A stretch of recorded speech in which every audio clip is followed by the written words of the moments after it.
Ang tetano ay kilala rin sa wikang Ingles bilang tetanus o lockjaw. Tinawag itong lockjaw sapagkat isa sa mga kauna-unahang sintomas ng sakit na ito ay ang paninigas ng panga at leeg. Isa itong uri ng bacterial infection na sanhi ng Clostridium tetani. Kadalasang nakukuha ang bakterya na ito kapag nasugatan ng isang tao. Bago natin simulan ng video na ito, huwag kalimutan mag-subscribe sa aming channel para sa mga health and love advice at huwag kalimutan pindutin ang bell button para lagi maging updated sa aming mga bagong videos. Ang pagluna sa tetano ng isang pasyente ay batay sa tindi ng kanyang kondisyon. Kadalasan, isinasagawa ng doktor ang mga sumusunod na lunas. 1. Paglilinis ng sugat ng pasyente. Upang mabawasan ang bakterya sa kinalalagyan ng sugat, nililinis ito gamit ang tubig at sabon. Kapag malinis na ito, maaari itong lagyan ng gasa upang maiwasang magkaroon ng ibang impeksyon. 2. Tetanus antitoxin. Ang tetanus antitoxin ay isang uri ng gamot na itinuturok sa pasyente upang mapuksa ang toxin o lason sa daluyan ng dugo. Ang gamot na ito ay naglalaman ng mga antibody na ginawa mula sa blood serum ng mga malulusog na kabayo na nakatanggap ng tetanus toxin o mabisa ang gamot na ito kung nasa daluyan pa lamang ng dugo ang lason na dulot ng tetano. Subalit kung nakatating na ito sa mga nerve tissue ng katawan,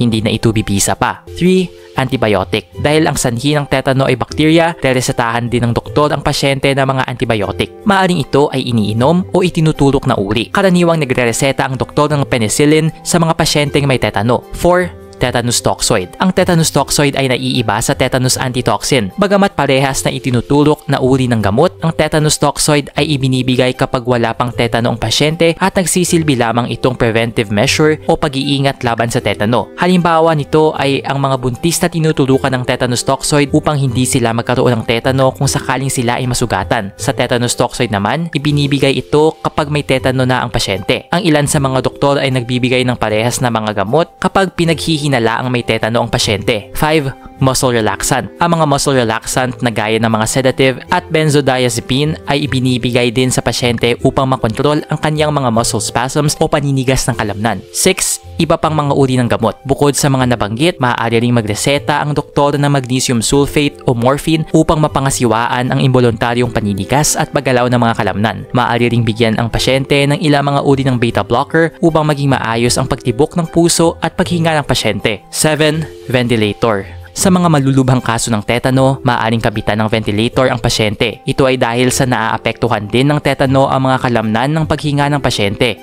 Nag-enjoy ka ba sa video ito? Please hit the like button and subscribe sa aming channel para sa iba pang video tulad nito. Salamat sa panonood!